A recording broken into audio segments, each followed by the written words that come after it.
Hey guys, welcome back to the channel, and here we are with October's wrap-up video. Can you believe it? I feel like this year has gone so quickly. I say that every wrap-up video, but I really do believe it. So anyway, if you don't know, in these videos I talk about the films, TV shows and books that I have watched/read during the month, and this is of course October's.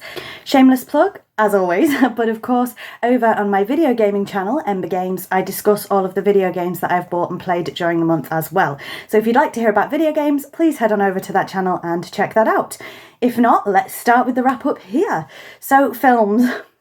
I am so sorry to let you guys down, but I haven't watched a film. However, there is a caveat to that.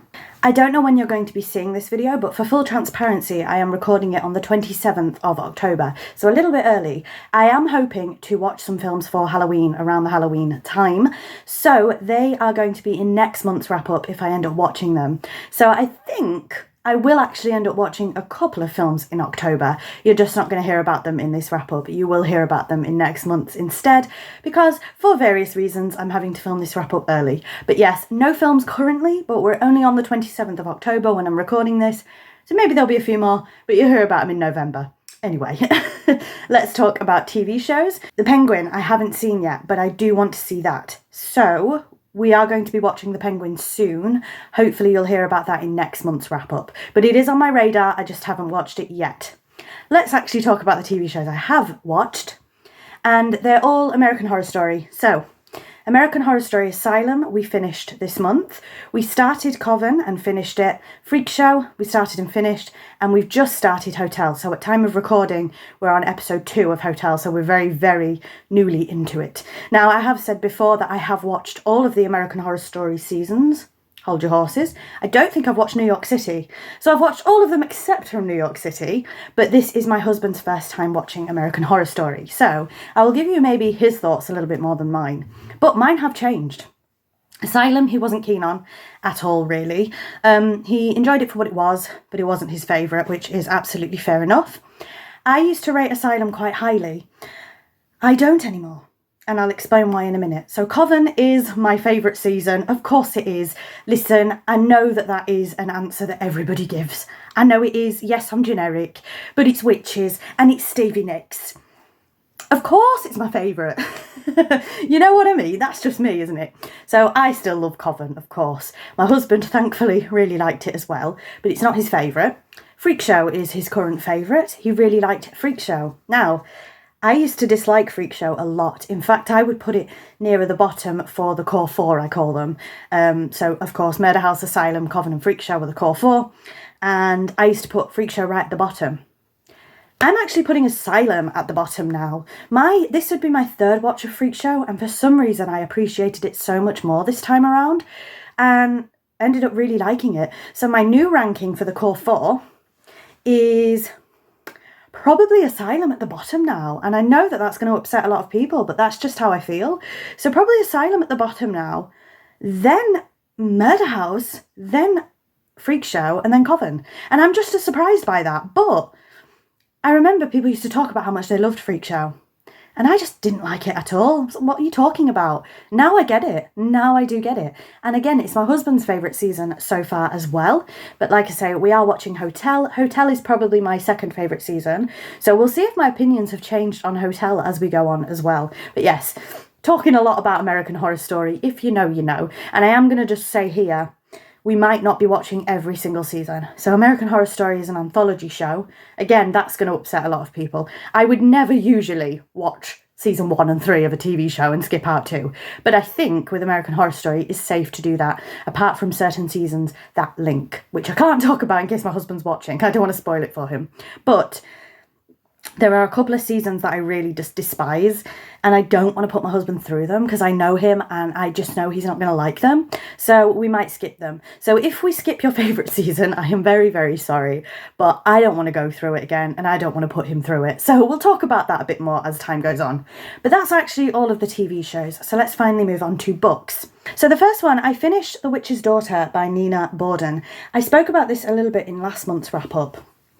It's a very strange book, you know. It is a children's book, I think. but it's not like any other children's book I've ever read. It's very strange. So I will just read you, because I don't think I read you it when we talked about it last month. I'll read you the synopsis. Perdita is very lonely in her tumble-down house by the loch. An orphan said to be the daughter of a witch, she never goes to school and has no friends. But then strangers begin to arrive on the island. First the mysterious Mr. Jones, then Tim and his blind sister Janie. Before long, Perdita is at the centre of a great adventure involving hidden treasure, a mysterious secret, and the first real friendship of her life. A fascinating, immensely readable mystery story, tinged with sadness by the author of Carrie's War and the Peppermint Pig. Now, I hadn't heard of this author before. I do think that she has passed away now. It's not a bad book. I don't think I'm the target audience for it, if I'm being honest. And I don't think I'd read it again. And it probably will go back to a charity shop. I got it from a charity shop. It probably will go back. I don't think it's going to stay in my collection. It's not a bad book. But again, I just don't think that I am the target audience for it. I think I might have got more out of it if I'd have read it as a child. Reading it as an adult is strange. It's very strange, that's all I can say. And I wish I could give you a more thorough analysis of how I feel, but I can't. The only word I've got is strange. So I'm sorry about that, but I have finished the book. I'm sorry I can't tell you more about it. That really is all I've got to say. Next up, we've got a big hefty boy.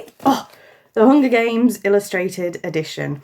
Now, this is a bit of a cheat because we're talking about books I've read. I haven't actually read this edition. Of course, I've read The Hunger Games. I did a video on this on the channel. This is a hefty boy. I did a video on this and it's got so many views. Thank you so much, guys. That really does mean the world to me. It's got so many views. It is a beautiful, beautiful edition of The Hunger Games. I can't believe it's took this long to get an illustrated edition. I'm just going to cradle it like a baby. It's beautiful, guys. If you haven't watched, I'm going to do a shameless plug, but if you haven't watched my review where I go through this book and show you, obviously there's spoilers, so if you don't want to see what the book looks like, then don't watch that. But going through, if you want to go through my review, it's stunning. It's absolutely beautiful. So yes, this is a bit of a cheat. I bought it this month. I haven't read it, but I do want to reread The Hunger Games again. So you might hear about them in next month's wrap up. I just fancy The Hunger Games. But yes, the illustrated edition is absolutely beautiful. And fingers crossed we get the other books, because my goodness, there's a problem with illustrated editions being started and never finished, aren't there? So hopefully we do get Catching Fire and Mockingjay at the very least. Ballad would be nice too, of course. And of course, I don't even know if I've mentioned it on this channel yet, but Sunrise on the Reaping is coming out in March, which is Haymitch's Games. And yes, as you can see, I'm doing my bouncy dance because I am so excited for that. And then finally for books, I decided to do a reread of The Lovely Bones. Yeah, obviously I want my heart ripped out. The Lovely Bones is so beautiful.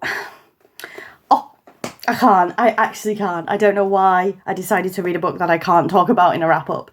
If you know about The Lovely Bones, you know. There's a film, I'm getting so upset. There's a film with Saoirse Ronan, beautiful film and beautiful book. It's very hard. So I don't know if you guys know what The Hunger Games, The Lovely Bones is. A young girl gets murdered along with other nefarious things. And the whole book's in her perspective after she's passed away. It's a very hard book to talk about. As you can see, I am only this way through. I've got so much left.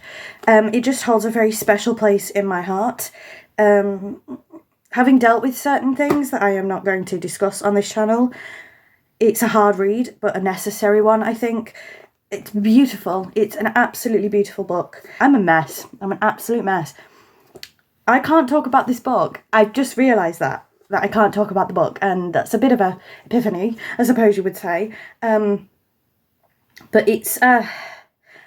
honestly, my brain's gone completely. Sorry. But it's a beautiful book, The Lovely Bones. And unfortunately, I suppose, because I'm only that much through, I'm going to have to try and talk about it next month. So we'll see how I get on next month. Maybe I'll be a little bit more composed in order to talk about it more. But safe to say, I don't want to tell you I love this book because of the subject matter. But I do love this book. I love how it's written. It's horrific, but I do really like it. So I think I just wanted to traumatise myself this month, evidently. And that's actually it. So the end of this wrap up went on a journey, didn't it? Oh my goodness. But that's all of the films, not films, TV shows and books that I've watched / read during the month. Again, head on over to my gaming channel, Ember Games, if you'd like to talk about video games with me. But that's it. So thank you very much for watching. I pray that I see you in the meantime. I know this channel's on a bit of a slump, isn't it? But if I don't, then I'll see you for November's wrap up. Hopefully I do see you in the middle though.